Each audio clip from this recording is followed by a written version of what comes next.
All right. I think we're finally live. I think this is happening. I was running into a couple of technical difficulties, as I always do with these live streams, but we are up and running. We are a go. Thank you, Kevin. Thank you, Daniel, for being here early and on time. I apologize, ran into a couple technical difficulties, but here we go. Um, what are we doing this morning, today, or any time that you're watching this on the rerun? We're going to go through Hake's auctions. And Hake's auctions is interesting to me because they have a lot of quality books. They're maybe not as high end as Heritage auctions, and they don't run frequently. So it helps my wallet tremendously because they kind of I don't know what the set schedule is, but it seems like it's quarterly that they put out their auctions. And I had put some videos out before around Hake's. Hey, Gorgeous George, never done auctions before. Um, you mean Hake's auctions or auctions in general? Um, I had kind of stumbled on Hake's auctions when I was looking at what sources these online price guides are using, and I did find that they were actually sourcing completed auctions on Hake's, and had a really good experience. I thought, a lot of value from some of the slabs, and this was like in the middle of last year. And then a couple months later, they ran another auction, and it was $100 minimum bid, and I was out. I'm like, I'm not even going to waste my time with it. The original auction was more like a dollar starting bid sort of thing. And here we are again. We're back to, I would say, a more typical Hakes auction to prepare for. But they do run things quarterly, roughly. So it's not like Heritage where it's every week, or eBay, obviously, that's daily. Gorgeous George says, in general, yeah, here to learn and make better buying choices. Awesome. Yeah, that's what we're all here for.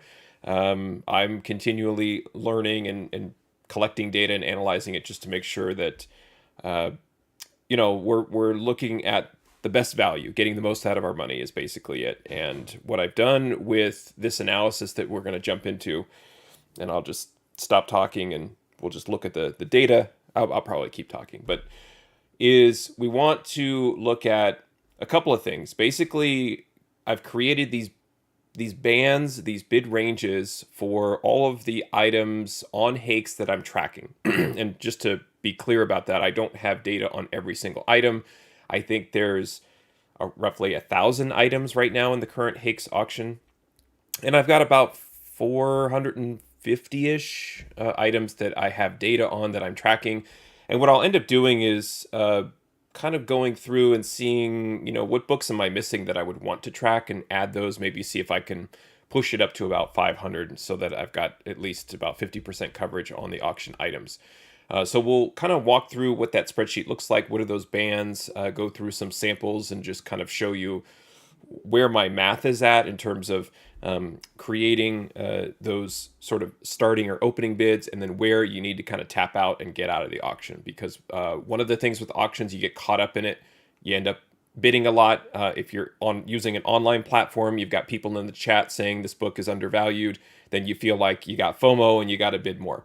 So this is very it's really to kind of keep everything in check and hold you accountable, where if you see that book that you want and you see it at a certain price and you refer to your notes and you see, nope, I should not be bidding more than this, just get out of it. Let somebody else overbid and overpay. The book will come back. You'll see it again. Yeah, collector's auctions, thanks for being here. Looking forward to seeing what you're bidding on. Yeah, so that'll be part of it, is you'll see the items I'm interested in. And I do promise, Kevin, I won't be bidding on your books during the live stream. I'll probably afterward jump on and look at what you're bidding on and outbid you there, but not here on the recording.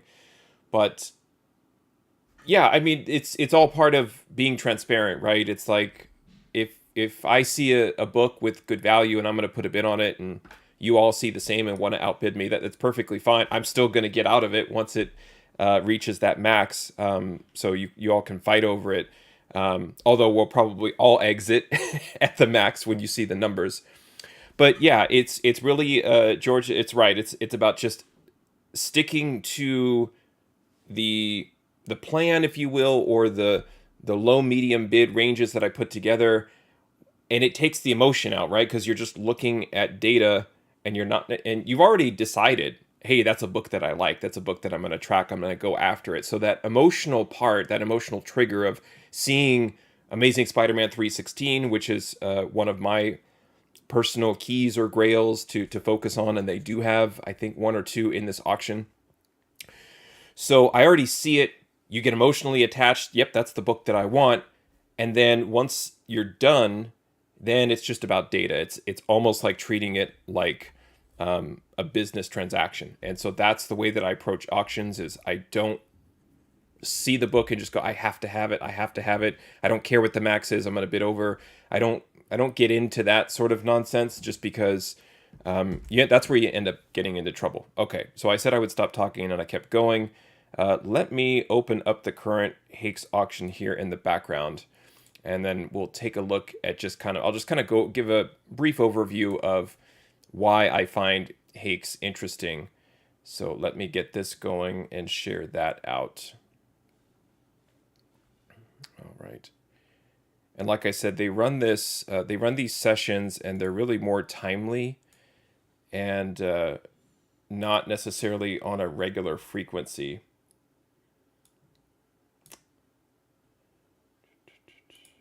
Here we go. All right. Hopefully you guys can see my screen okay. It's kind of cycling through their auctions. I would say it's not the most... If I could give them feedback, it's like, hey, you've got a captive audience ready to bid. Can you have something a little bit more static here that just gets you right into the auction rather than these rotating things? And then you click into it and you're like, now what do we do? So what I do is it's again, it's a really strange sort of interface where it's like, I understand they want you to get into these categories, but essentially we're interested in the comic books. And so they have all of these different, again, if you want to jump into categories, like you only want to buy bronze, there it is. That's awesome. But what I've done is I just say of all eras and related, and that gives you the full list of all of the items. Now, the other thing is you've got this items per page. So I've got it set to 10. Let me see if I can blow this up a little bit. There we go.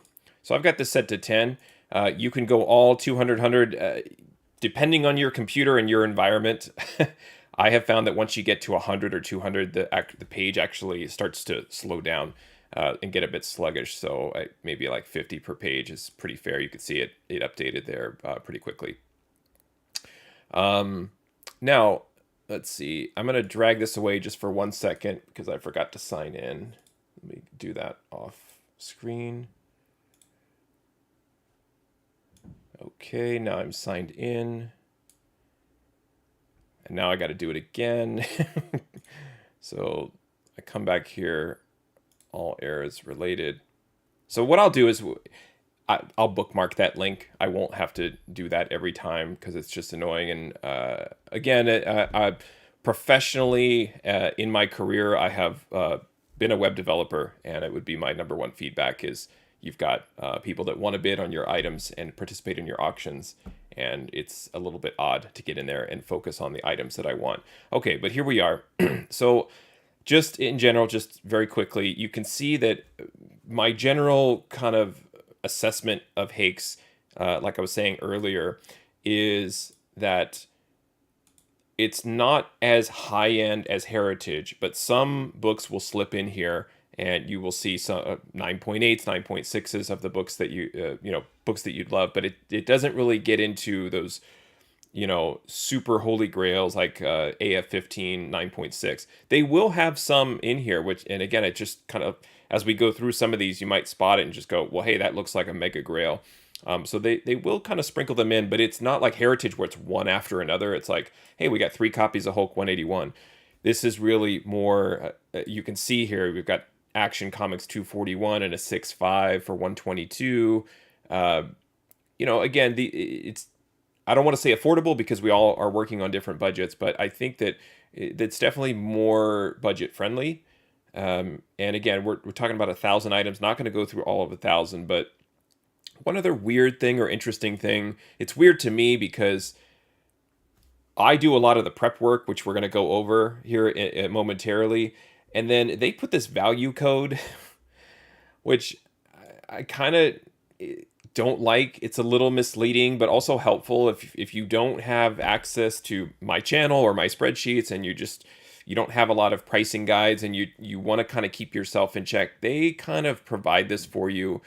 Again, I have mixed feelings about it, but what they're basically saying is that an Action Comics 188 UK edition and a 6 is $100 to $200. So, you wouldn't bid 300 on it is basically the idea. But it's what I don't like about it as well is it's all very generic. It just has these categories lettered here, F, G, H, whatever. I don't know. It's just there. It's more data, but I don't use that as part of my analysis and determining like which books I need to bid on or those bid ranges. It's just there if you want to see it as an additional data point. The other thing that I talk about with some folks is the fact that the auction starts just like an eBay auction or Heritage. I get that. And it's so far in advance. Like, I think the auction, you were able to bid on it 12, 14 days ahead of time. I really don't mess with like early bidding. I'm not going to jump in 10 days ahead of time, put a bid in, cross my fingers, and hope I get it cheap. All of the bidding across all auctions, it all happens in the last few minutes. So I spend all my time prepping and not bidding. The only thing I would say it's worth bidding or putting bids in there is it adds a bit of tracking to the item, so you can go and see, let me see the items I have bids on, and I'm using finger quotes because you're really bidding just so you can see a consolidated list of your items. So, if this Adventures into the Unknown 22, if that was a book you're seeking, it's probably going to go just, again, eyeballing the site, 200 to 400 based on what they're telling you, and you want to put a $55 bid on here just to track it. That's fine, but remember, you're already kind of pumping up the value where somebody got an alert that they were outbid, and now they got to come back and outbid you. And I just wait, and I think most people just wait. So that's basically it for Hakes. If you have any other questions about Hakes auctions, if you haven't used it before, feel free to drop it in the chat, and I'll take a look. Gorgeous George bought Wolverine 88 near mint for $70 on another platform. The next week, same seller sold another copy for 200. That's the other thing is I deal with more, I would say, like selling platforms where the values are public and the values can be recorded and ingested into price guides so that we can all kind of really understand. It's not to say that shill bidding and other things don't occur. I'm not denying that. I'm not saying that it doesn't happen.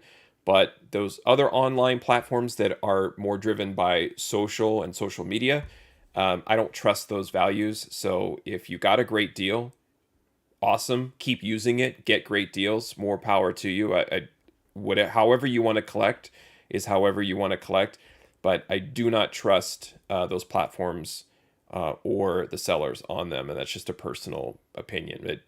Wherever you can find good deals, you should find them, and you should get good deals, is my opinion too. Like, do it. I just don't have any plans to promote or publish content related to those socially driven selling platforms. Okay, so I think we've covered Hakes enough where you kind of get the idea, right? It's a comic book auction. It's very similar to Comic Link, Comic Connect, other places that run auctions. It's really not that big a deal. But what I always run into with these sites is, how do I figure out which books to actually bid on? Because I don't have time to sit here and go one book at a time and say, like this one, let's just start randomly, Alpha Flight 3. It's right behind it, of course. See, I lied already. Amazing Fantasy 15. And yeah, just to close the loop on the social site, Gorgeous George says, you can find honest sellers, but it takes a while. Absolutely. There's going to be great sellers across the board, whether it's forums, eBay, YouTube, other social sites. There's plenty of great sellers, plenty of great people in the community. It's just, I don't want to be burned because that seller had 5 of his buddies in the chat pumping up a book. Manny the Hobgoblin Collector, hello. Hey, Manny, nice to see you. So kind of circling back to what I was saying, here is an Amazing Fantasy 15. It is a point 0.5 poor. I think Kevin said he was going to be a team CGC point 0.5 person going forward, so that might be something of interest there. But if you compare kind of what's on Heritage, it would kind of be, I would say, like a premium edition of AF15. Again, if you're looking to pick up a 9.2 copy, you'd go there. If you're looking to just get any copy at all in the lowest condition possible, those sorts of books will slip into Hakes here like this. So back to Alpha Flight 3. Okay, so this is something that maybe I would have interested in. I'm not an. I would say Alpha Flight is maybe like a tier B or a tier C kind of series for me, where I understand the ties to the X-Men and Wolverine and a lot of the quote unquote minor keys in the Alpha Flight run. I just unboxed an order with Alpha Flight 33, first appearance of Lady Deathstrike. So I get all of that, and John Byrne, big John Byrne fan. So this is kind of like, I'm just kind of spewing about what's in my head, what's my process, or what would my process be without the analytics. I would eyeball it, and I would say, okay, Alpha Flight 3, 9.8. Let's dig in a little bit here. Here's the book. It has imaging of the slab. Looks pretty clean.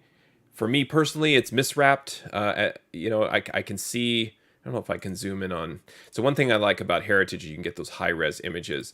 But basically what I can see is it's the wrapping is not quite as tight because you can see the staple. But it's a 9.8 white pages. Really interesting John Byrne cover. If you're into sort of those negative space, I'm thinking of like the Spectacular Spider-Man book that I love that's got that negative space feel with the black costume Spidey. It's very similar. Like if you wanted to collect a run of those, this makes sense, right? So you see this. Click the arrows.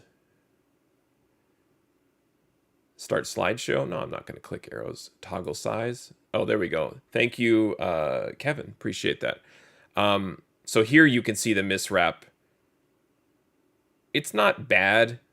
I mean, what is that? Maybe somewhere between 1/8 and 1/4 inch, but it's miswrapped. So it's not like what I would say to be a perfectly presentable copy. Maybe there's some smudging here on the case. And so forth. So you can dig into the image. So I would see this and I would go, okay, great. Alpha Flight 3 in my wheelhouse. Great cover, John Byrne, negative space.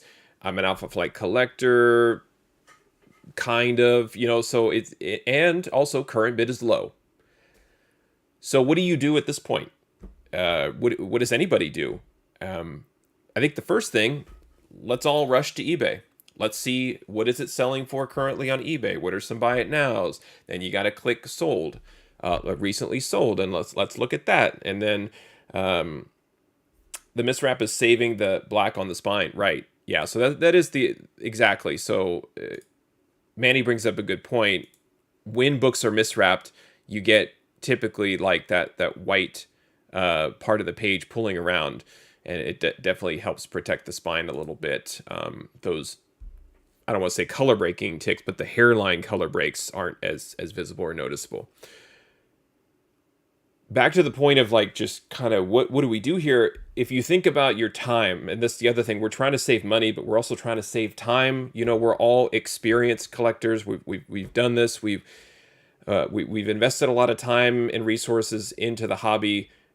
We want to be more efficient going forward. So I can't look at 1,000 items, click in like I just did, look at the bid, then go to eBay, then run to an online price guide, then run to a social site and search there and see if anybody's running an auction. And I can't do that times 1,000. It's just too much. So what I have done is I have what I'm calling my Hakes auction tracker, where I just so happen to have Alpha Flight 3 right here. And I've got the winning bid, and I was putting all of this data together last night in preparation for this live stream. So the winning bids, if you see that, it may not be precisely accurate just because people may have gone on this morning and placed bids already. I'm looking at you, Kevin. So here it is. I've got the grade 9.8 number of bids.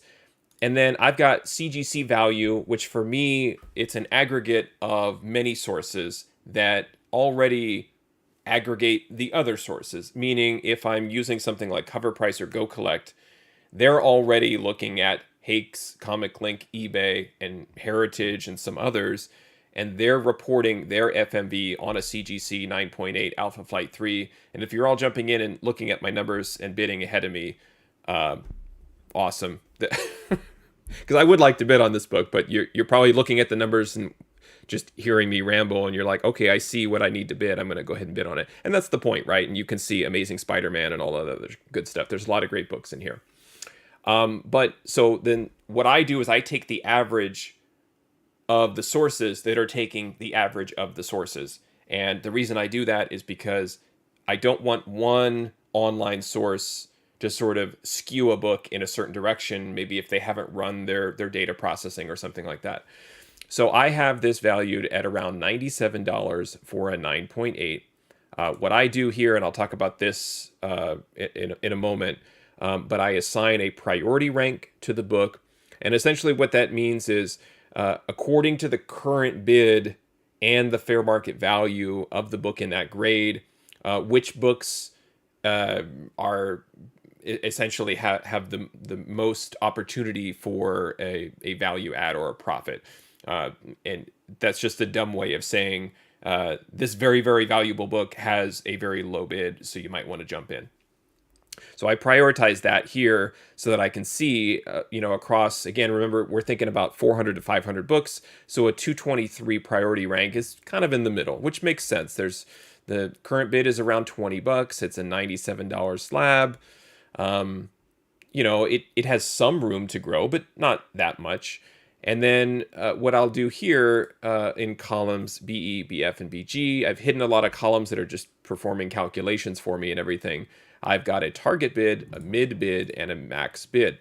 Now, one thing before I get into the actual bid values here, and I'll just kind of highlight this row, is that with Hake's auction, there is a buyer's premium. That's the same thing as Heritage. And I think Comic Connect does it as well, the Metropolis Comics run site. It is what it is. It's basically a tax for the buyer. And I'm like, there's a lot of fees and taxes between PayPal and buying and selling. If I could clone myself, I would build a better auction house, and instead of charging 18% or 29% or $29 or whatever all of these sites charge just to buy the book, I would maybe charge a couple of points less. But it's essentially this great business model where they're charging buyers. It's like you want to promote buying, but they're charging a tax on top of the buyers. So that's another thing that you will see is why is that bid so low? Because a $21 bid is not a $21 bid. You're going to be paying more for that. Obviously, you're going to pay to have the book shipped to you, but you're also paying the buyer's premium. So the target bid, the mid bid, and the max bid, they already factor in the buyer's premium so that you can just focus on the bidding. So in this case, the target bid for me would be the ideal, like low, like you stole it. That's the price that you'd want to look at and say, if you could get Alpha Flight 3 and a CGC 9.8 for $36, then you have come away with a tremendous deal.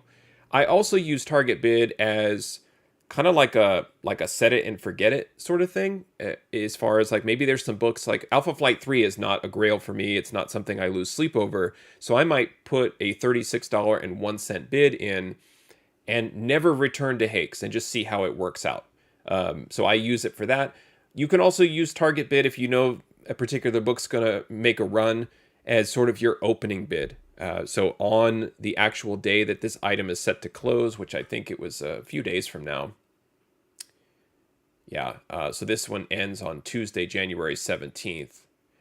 So maybe, at midday on the 17th, I might come in here, and if that book is still at 2142, I'll drop the 36 in there at that point. I use the mid bid. It is nothing more than taking the target and the max and dividing it by 2. So it is the midpoint between those two.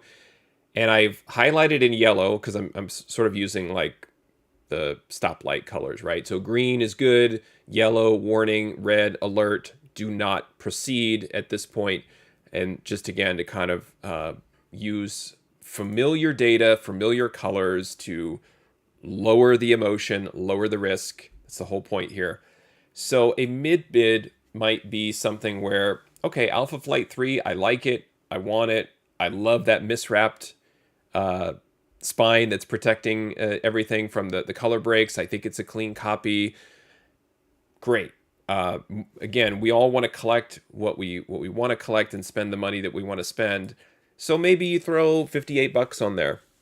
I think that you're still going to walk away after the buyer's premium of a book that is under the current FMV of $97. Lastly, the max bid.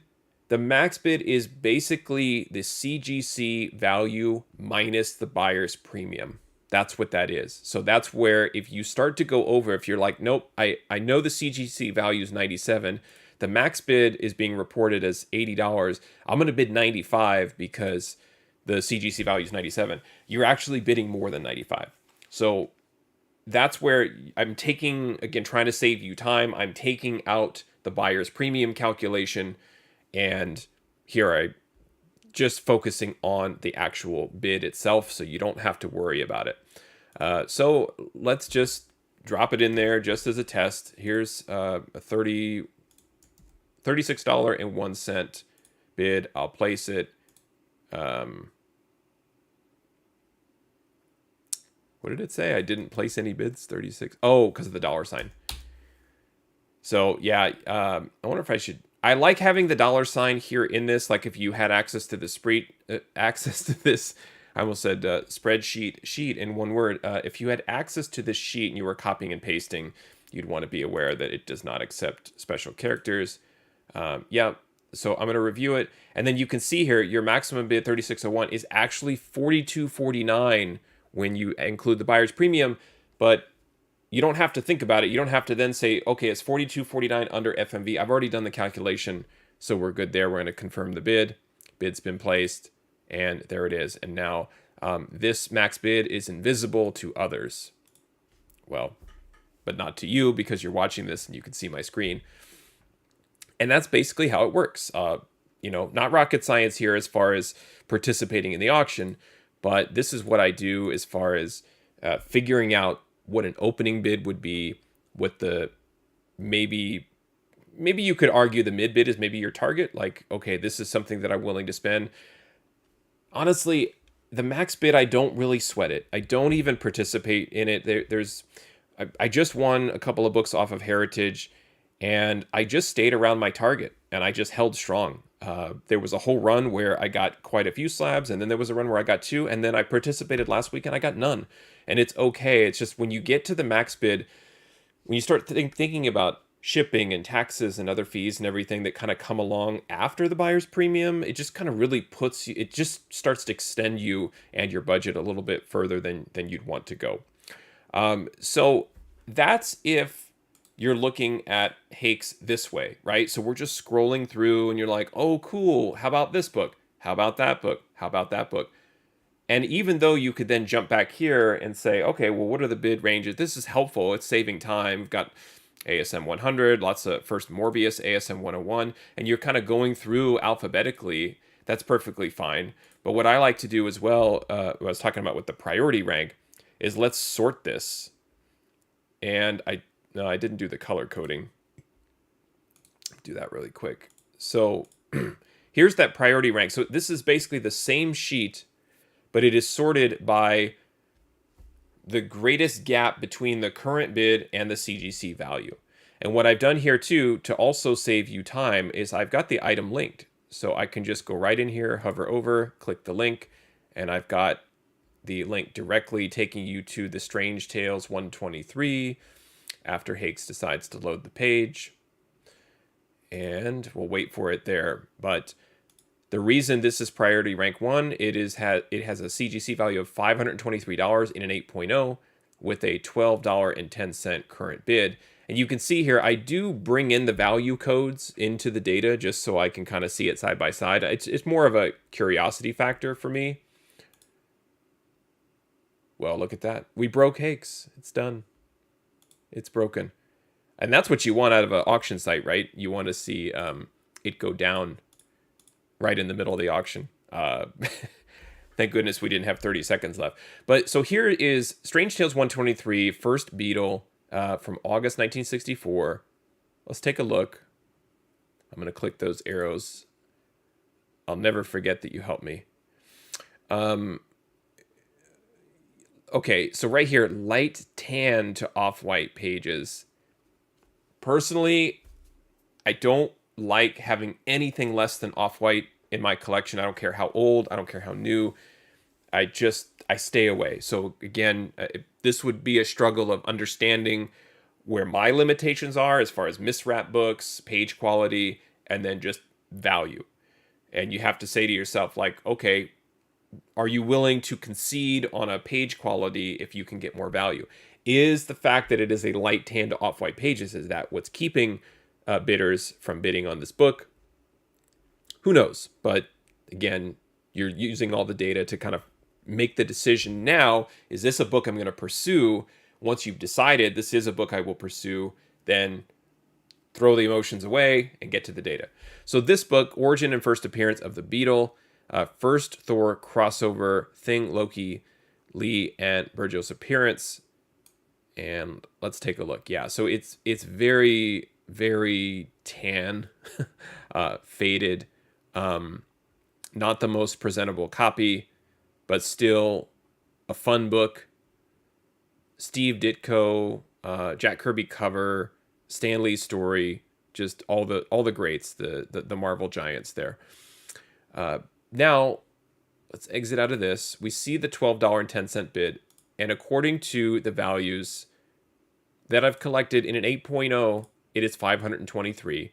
So essentially what this priority rank is telling me is I should bid on this book, or I should consider watching it, not to snipe it at $12, but that even with the auction having a few days left, there may be an opportunity here where it's not going to get this crazy run of bids. Now, it certainly could, but it's more likely to not have the kind of activity that you would expect the book to have.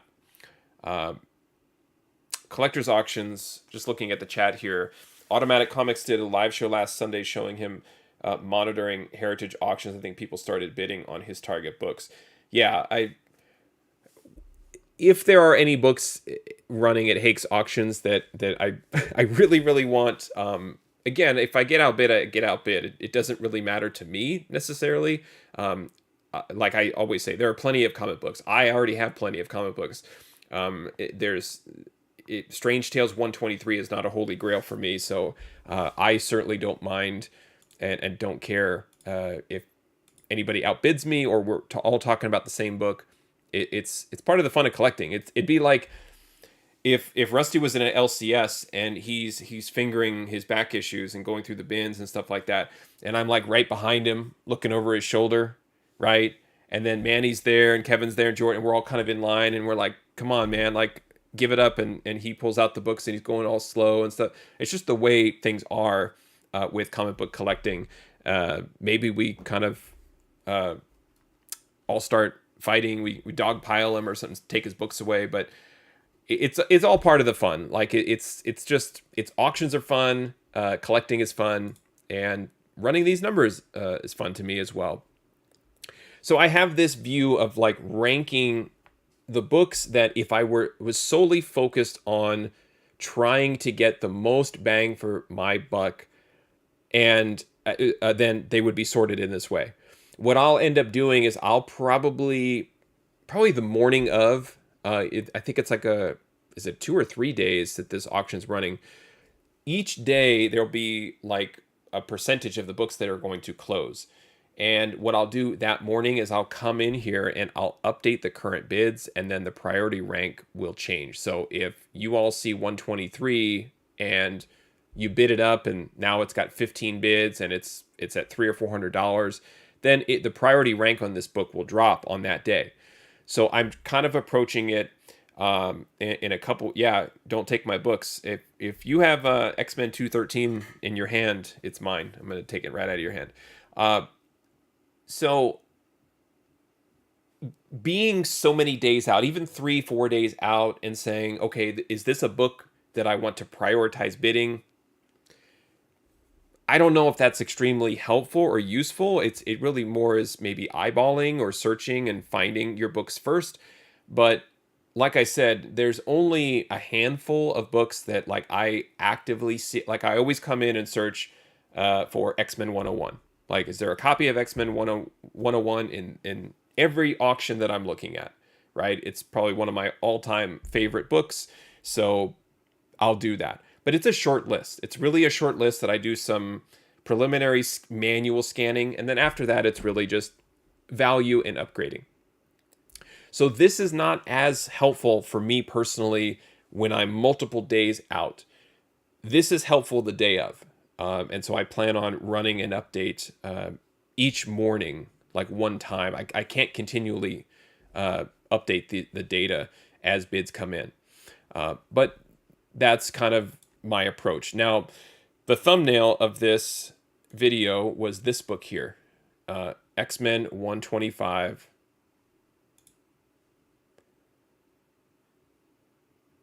Love this book, love this cover. I'm going to go ahead and expand it. First appearance of Mutant X, Proteus, Mastermind appearance, Magneto cameo. Chris Claremont on story, the great Dave Cockrum on cover art with Terry Austin on inks, and just tremendous. Love the symmetry of this book. You can see with these scans, I don't know if I mentioned, Kevin, thank you so much for telling me about the arrow. I want to give you full credit every few minutes here. It looks like there's a bunch of Newton rings in the middle, so that is interesting that's being picked up. But I know like there's homage covers that will kind of include some level of detail like this, but just look at the art, the cover art. You don't have that sort of, stylized character pose with the solid background. I mean, as we're zooming in, and like there's Storm looking great, Havoc down here freaking out, panicking. Look at those rings. He had wear these hula hoops around him the whole time as part of his costume. That's a crazy costume. But love this book. 9.8 white pages, 1979.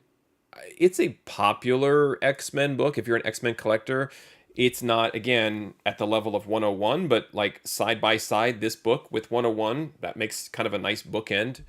I would like to win this auction, right? I would like to bid on it. So this popped up as a priority.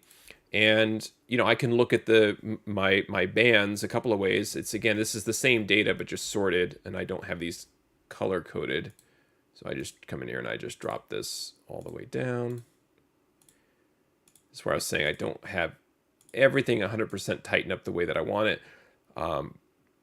You can also, in the spreadsheet, freeze some of the panes here. So kind of do this. Actually, I do want to see if it's a key as well. And that way, when you scroll to the right, then it locks it in. Okay, so for 125, it has a lot of $498 CGC value here for this book in a CGC 9.8. Tremendous book. So 184 would be that opener. We're only at $48.88. That's why that book was prioritized, right? So this is kind of and I'd love to get if I could take a poll of the folks that are in the chat. I was talking earlier around not necessarily jumping in and bidding early unless you wanted to bookmark it. Do you like to jump in and bid early? Would you like to typically get in here and say, okay, if it's $50 right now, and I'm willing to pay $300, should I just drop my $300 bid in now? Is there any benefit for you to do that maybe I'm missing or maybe I'm not understanding? Or do you all wait if you are going to participate in auctions for that sort of last few minutes and kind of make sure that you get your bids in there? I would love to get some feedback on this because my take is I typically stay away. I try not to do a lot of early bidding. You saw me drop a bid in for Alpha Flight, but it was really more just to kind of show you how Hake's is working and what the interface and user experience is like. But if you get on eBay or anywhere, are you more inclined to drop a bid in early, and then if you get outbid, you just kind of move on? I'm just curious to know, like, what are some of those benefits? Gorgeous George says, I think you're right, and it's always better to bid late. Yeah, I think so. Like I said, I'll give you an example of when I don't. I've I was going to say I participate in a lot of auctions and Hip Comic, and while that is uh, not a lie, I am in the back of my mind thinking of not anymore. And I'll probably do some videos on that, just in terms of the type of books that I'm getting, and the quality, and they're probably in a little bit worse shape than I would expect. Um, Collector's auction says I'll mostly just bookmark them, and if it's a bid minimum, never a max. Um, yeah, sorry, I was just reading the chat there. Exactly. So instead of using the bid as a bookmark, just literally bookmark them in your browser. Gorgeous George, why give others info on your wants and budget? Um, I think, are you talking about me sharing the spreadsheet, or are you talking about bidding early and kind of, seeing, I guess, pushing the prices up on books? Let me know what you meant by that. So with Hip Comic, the way that I had been bidding recently is I would have a sheet just like this where I've prepped for like the Thursday and Sunday quality comics auctions. And long story short, I would go in and I'd have my target bid, and I would just put not a bid on every book, but all the books that I wanted. I would put my target bids in on every page. I'd go through it. I'd spend like whatever it was, 20 minutes just bidding, bidding, bidding, bidding, and then I'd shut it down.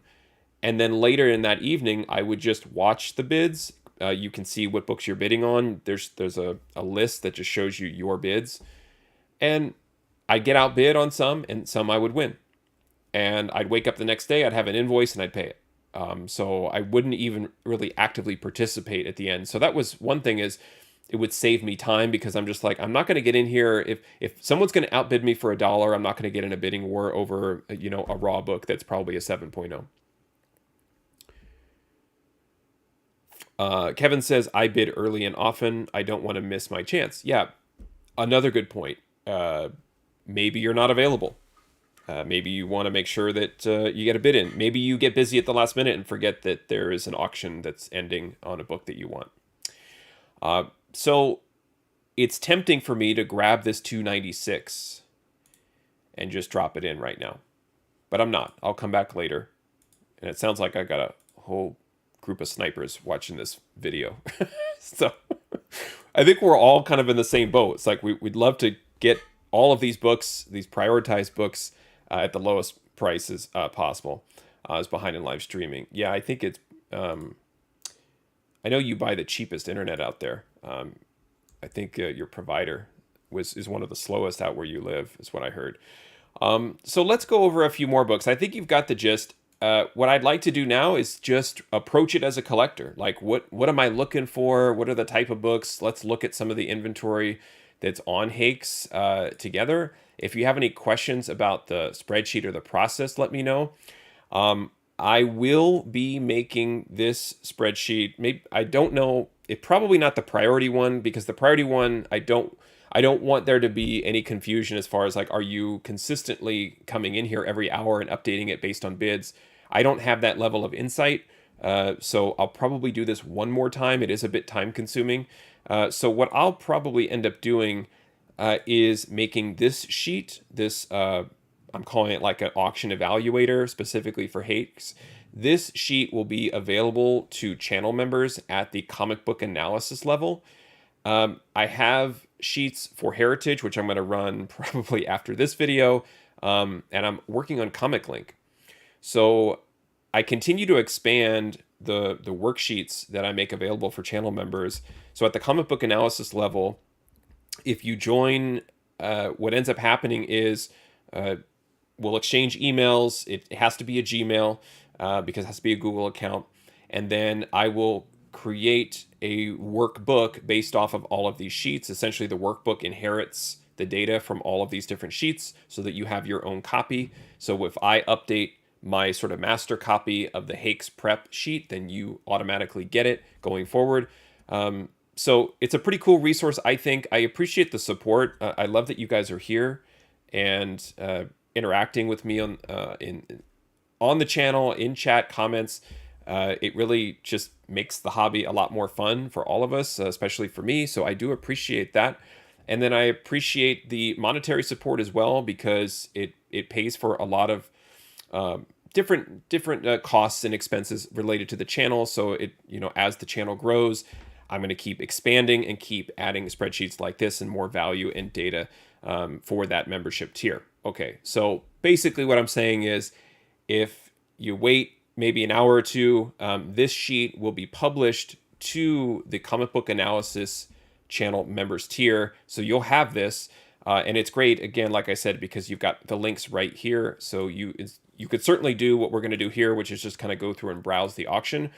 But if you wanted to browse like by specific title, you can see I've got all of this. Like I said, I think it's around 400 books. Let's see, 447 right now.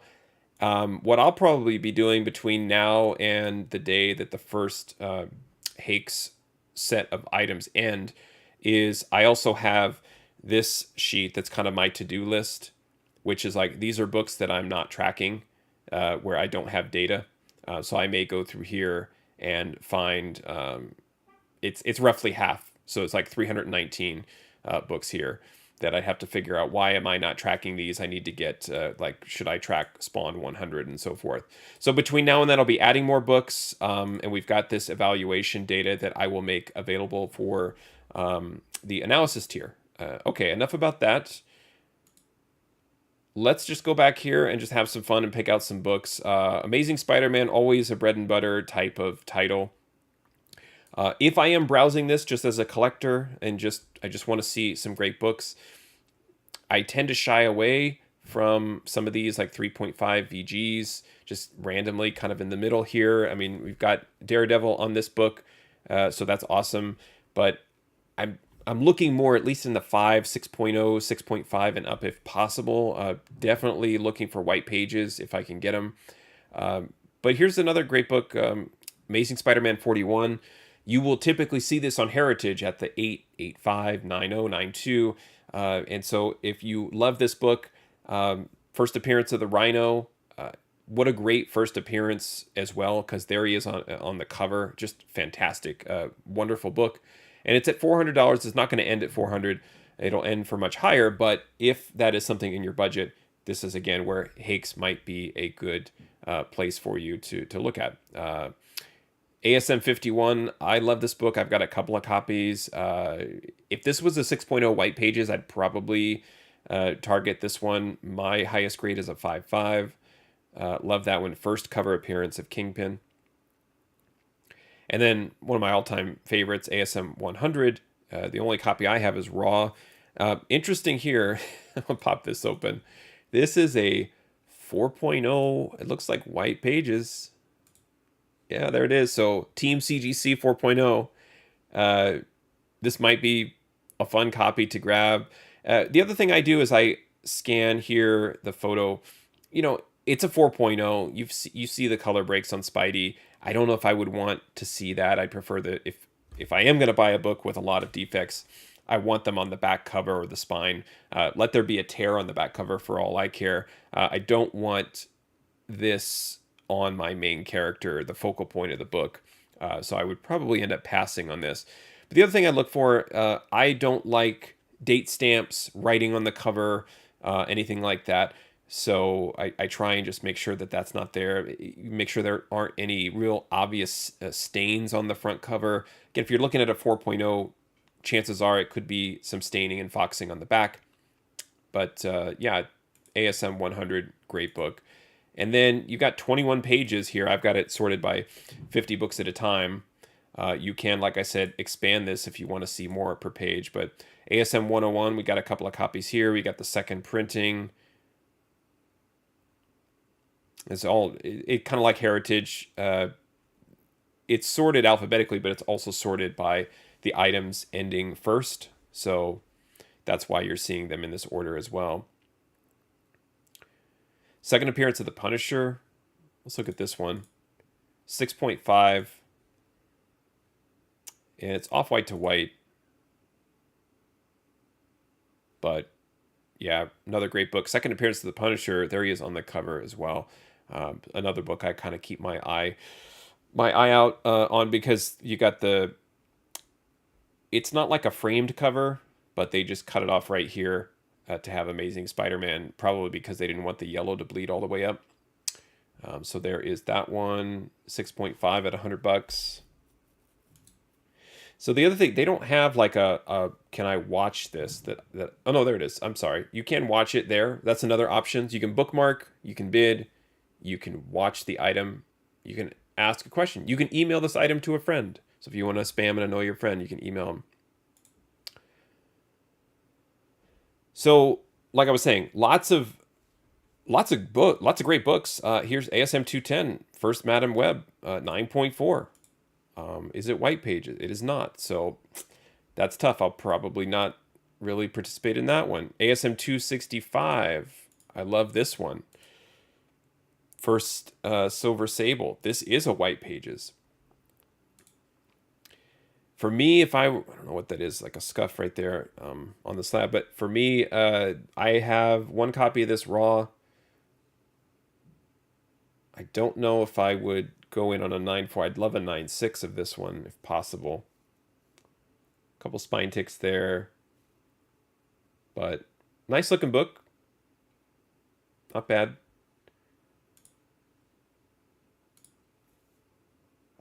Let's look at a few more ASMs and then maybe we'll wrap it up. So if you have any other questions in the chat, feel free to drop them in. I'll address them here before we wrap up. Got one from Marvel La La Land. I understand why people use Heritage for high value Golden Age books, but it makes no sense for other books with the buyer's fee, tax, and shipping. I once paid double the winning bid in fees. Absolutely. That's why I do all of the prep ahead of time. I factor in all of those fees so that you know where you need to get out of the auction so that you don't get trapped. That happened to me. I learned the hard way. I was like, oh, great. I'm going to win this great book at this price. And then the fees ate me alive. So same thing with Hakes. You have to be careful with that buyer's premium. But like I said, when I am building these target bids, I've already got those fees built in, so that you don't have to sweat it. If you stick to these columns and these targets, you won't be shocked when you get the invoice with all the hidden fees, because once it's added on, you're still getting really, really nice value on these. Okay, so let's find a few more. How about this one, ASM 300? This book has dropped. I know, because my copy is a 9.6. And it literally lost half of its value since last year. But here's a nice, very, very nice 9.2 white pages. Great book. It's always going to be a great book. There's so many copies of these raw and graded, so there's no shortage. So it's one of those where if you're in the market for an ASM 300, what I would do is I would come back here. I would find ASM 300. I'd find here are my ranges: 251, 403 is kind of in the mid, and a max of 556. If I wanted an ASM 300 and I was willing to target a 9.2, I don't even know if I'd bid 403, honestly, at this point. I would kind of maybe take the middle of these two, which is kind of where we're at currently. I think it's got what's 385? Maybe I drop a 403 and just leave it and walk away from it. I don't, there's just so many. There's so many copies of ASM 300 out there. Now, maybe we'll end here on ASM 316. This is on my short list, so it is one of those. So I said earlier, like I'll drop in on a site, I'll search for X-Men 101, I'll search for a few other books, and I'm searching ASM 316. From the ASM McFarlane run, it's the only book I'm missing. I don't have 316. At all, raw, graded, or otherwise. So we've got a couple of copies here. So I personally want to check these out and just see if is it worth pursuing.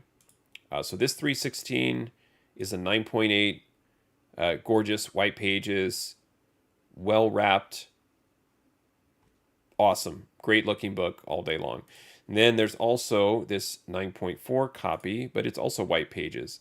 So I might be more inclined to follow this one. And to see where this goes. I mean, I'm going to probably track and watch both just to kind of see Yeah, Gorgeous George, I think this is a good time for patience. Market is pulling back. Yeah, patience is always a variable, especially with auctions.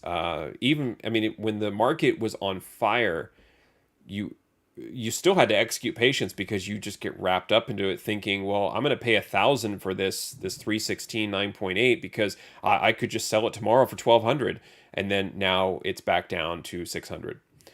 So looking at 316, here are the two 316s where we've got the 9.8. The CGC value on that is 632.